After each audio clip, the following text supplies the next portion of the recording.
All right, there's an election this weekend in Australia, our closest neighbour.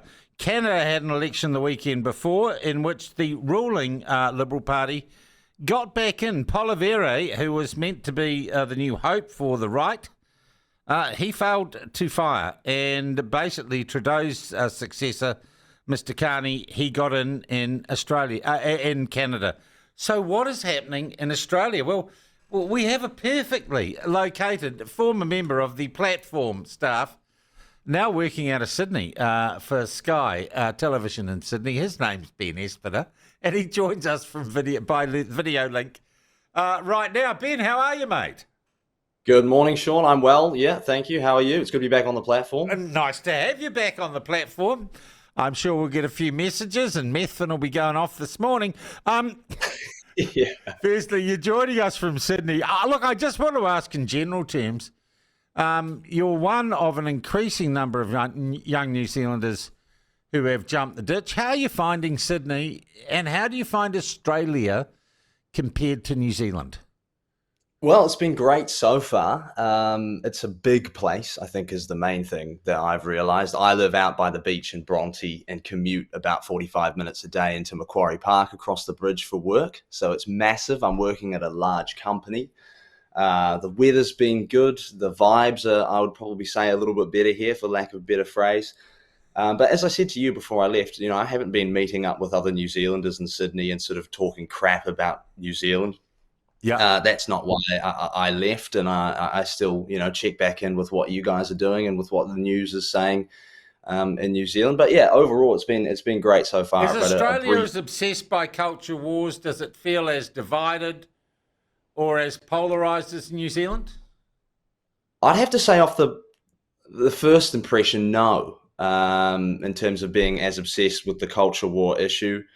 It certainly is polarized, and you get a sense that the voters here and the public here want change and resent the current government and their policies and the issues that they're bringing up. But I don't get the sense that it's quite as obsessed with, the sort of Trumpian gender issues. Although there has been some furore recently around the Welcome to Country, which I suppose is on Anzac Day that made the news here.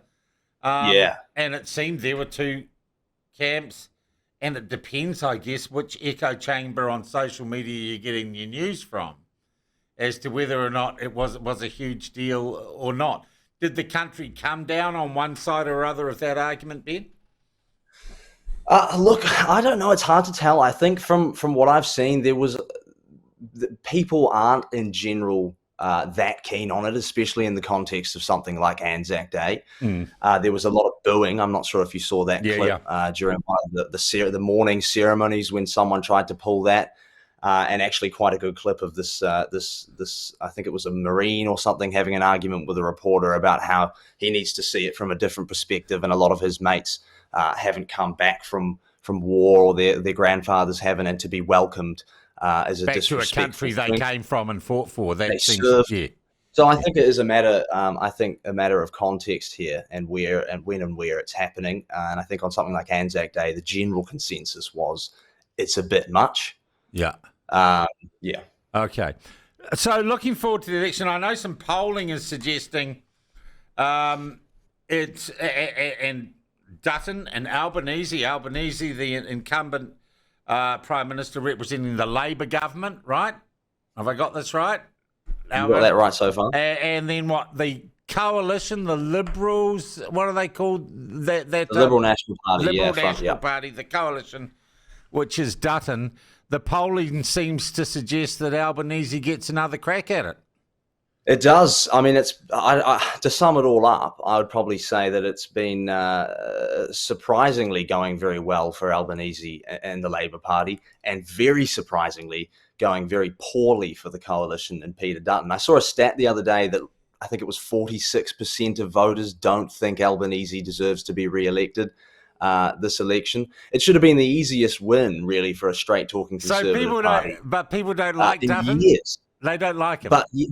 But that's the thing, and I draw comparisons to actually New Zealand's last election, and that people are crying out for change. They resent the current government, but they're just not buying what the Conservative side of the table is putting forward. Yeah. I mean, Peter Dutton seems like a nice guy. He seems relatively honest and straight up.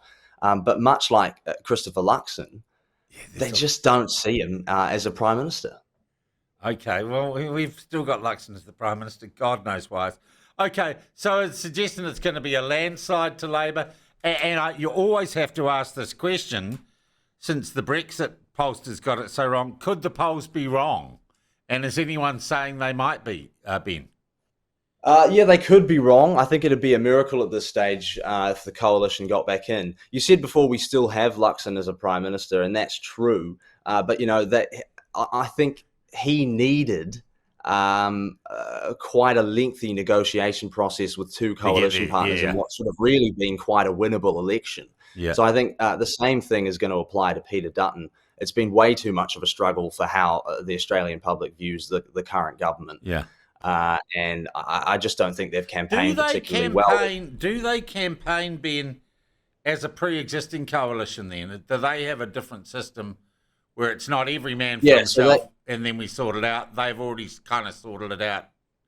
Essentially, yeah, they campaign as a pre-existing coalition, and then the Labor Party, and much has been said about whether they'll have to go into a sort of coalition agreement with the Greens or the Teals, which most people wouldn't want. But the coalition is a sort of pre-existing group that campaigns together. Yeah. And many would say very poorly so far this election. Yeah. Any argy-bargy, any great scandals during the campaign or not?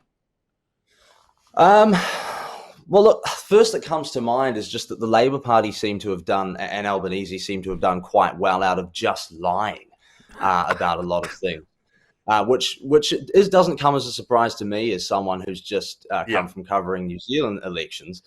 But the idea of Peter Dutton's plan to transition the country to nuclear power grids, and then Labor came out with the $600 billion costing, which I don't know where they got from, which people have tried to call them out on loads and loads, and just generally making stuff up. So that would be sort of the main scandal. I think I don't understand, if I can just make another point, why conservative governments or conservative parties are so terrified of being accused of conservatism. I mean, Peter Dutton and the coalition have been hiding a lot of their political talent.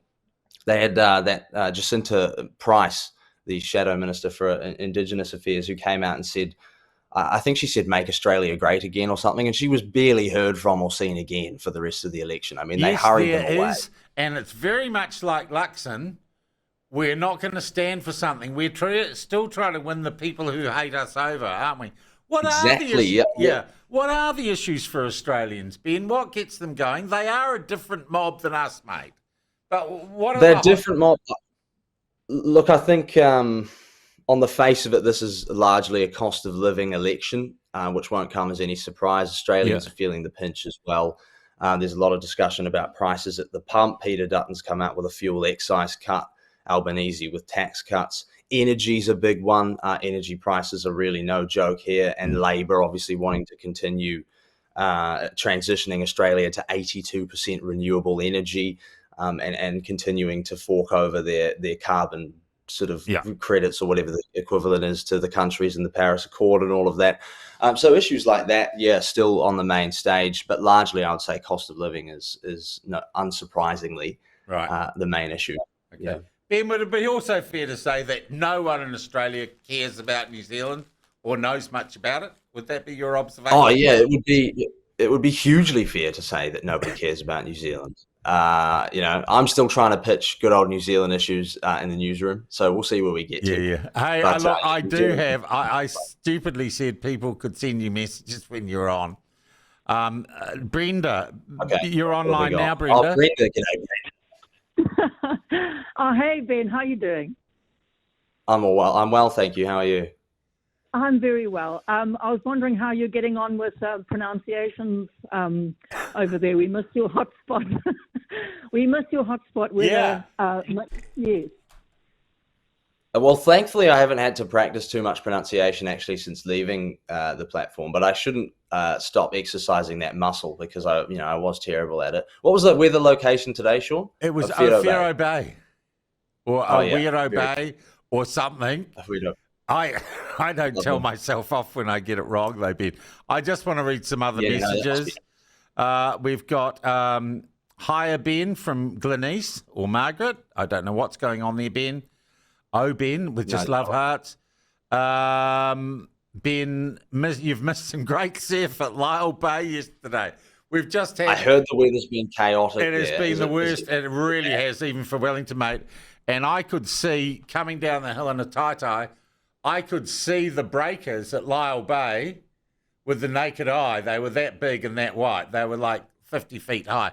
There was 7 to 8... straight out there on the board. Yeah, 7 to 8 metre swells in Cook Strait yesterday. 7 to 8. You should have got out on the kayak, Sean. You live out there. Some other thing. Ben, you poor boy slumming it in Bronte, someone says.